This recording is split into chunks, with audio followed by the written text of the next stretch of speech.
코로나 방역 행정 조치에 따른 자영업 소상공인의 호소에 정부의 신속하고 전향적인 응답을 촉구합니다. 코로나 방역이라는 공공의 이익을 위해 정부는 자영업 소상공인들을 대상으로 집합금지와 영업제한 행정조치를 취하고 있습니다. 정부의 행정조치로 인해 자영업 소상공인들은 커다란 영업 손실을 입은 채 고통스러운 난항을 버티고 있습니다. 공공의 이익을 위해 국가의 명령에 순응해서 특별한 희생을 감수한 자영업 소상공인들에게 영업 손실을 보상하는 것은 헌법 정신과 정의에 부합하는 일입니다. 조금도 주저함 없이 신속하게 결단하고 집행해야 마땅합니다. 이를 촉구한 더불어민주당 당대표의 국회 연설이 끝나기가 무섭게 재정당국이 소극적이고 회의적인 입장을 밝힌 것은 매우 실망스럽습니다. 더 좋은 미래는 이에 강력한 유감의 뜻을 표합니다. 우리나라의 재정 건전성은 세계적으로 매우 안정된 상태를 유지하고 있습니다. GDP 대비 국가 부채 비율은 48.4%로 양호하게 관리되고 있으며 2019년 대비 2020년 국가 부채 증가율도 애국 평균 18.9%, G7 국가 21.8%에 비해서 14.7%로 낮은 수준으로 유지하고 있습니다. 국채에 따른 이자 부담도 크지 않습니다. 초저금리가 계속되다 보니 부채는 늘어도 이자는 줄어들고 있습니다. 국가 신용도 좋습니다. 만기 1년 미만의 단기 채무 비중은 7.3%에 불과해 주요국 중 최저 수준입니다.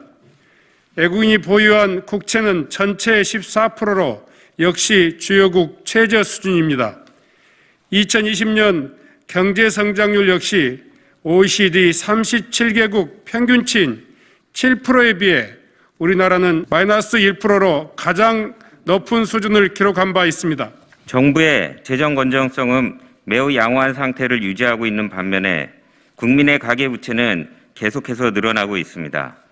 우리 국민의 가계부채는 GDP 대비 100%를 넘었고 주요 국가 평균에 비해서도 20% 이상 많습니다. GDP 대비 가계부채 비율이 100%를 넘는 나라는 레바논과 한국밖에 없습니다. 그나마 레바논은 한국 폭발 사고로 GDP가 급격히 감소한 영향을 받았기 때문에 사실상 우리나라가 가장 높은 가계부채 비율을 기록하고 있는 셈입니다. 국가가 재정 건전성을 유지하는 사이에 국민은 빚을 내서 살아가고 있는 것입니다. 이것은 국가가 져야 할 부담을 국민에게 떠넘기고 있는 실정이라고 하지 않을 수 없습니다. 지금은 재정 건전성을 지키는 것보다 파산 상태에 처한 민생을 구하는 것이 먼저입니다. 민생 안전성 확보가 급선무입니다. 최근 한국재정학회는 어떤 식으로 따져봐도 재정 여력이 있다고 분석하면서 국채를 더 발행해도 되니 국민들부터 살리자고 제안했습니다. 국제통화기금도 2021년 연내 협의를 마친 후 한국의 경우 국가부채 비율은 GDP 대비 60%까지가 적절한 수준이라고 하면서 추가적인 재정과 통화정책의 완화가 경제 정상화의 속도를 높일 것이라고 분석한 바 있습니다. 더불어민주당 더 좋은 미래 소속 국회의원은 시급한 민생 구제를 위하여 재정당국에 강력히 촉구합니다.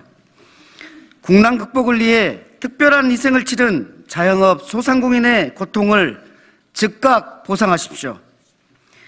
재정상의 어려움이 있다면 국민께 죄송한 마음으로 현실 가능한 범위 안에서라도 최선을 다하는 것이 국민의 공복으로서 올바른 자세입니다. 또한 곡간을 풀어야 곡간을 채울 수 있다는 단순한 논리에 충실하십시오. 선별지급의 논의와 함께 보편지급의 논의도 동시에 진행되어야 합니다. 코로나로 인해 소비 심리가 위축되어 장기적인 경기 침체가 뒤따를 가능성이 높습니다.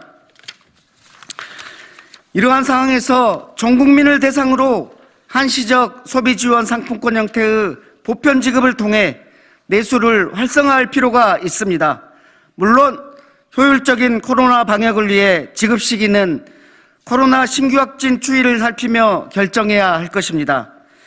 지금 결단해야 적은 비용으로 국민을 살리고 경제를 살릴 수 있습니다.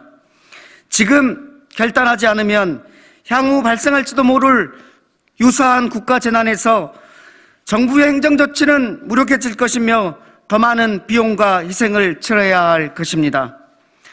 정치권에도 호소드립니다. 자영업 소상공인의 영업 손실에 대해서 방향성은 이미 여야 간에 큰 이견이 없습니다. 중요한 것은 보상의 속도입니다. 조속히 국회에서 세부 내용에 대한 논의가 시작되도록 여야 지도부의 결단을 호소드립니다.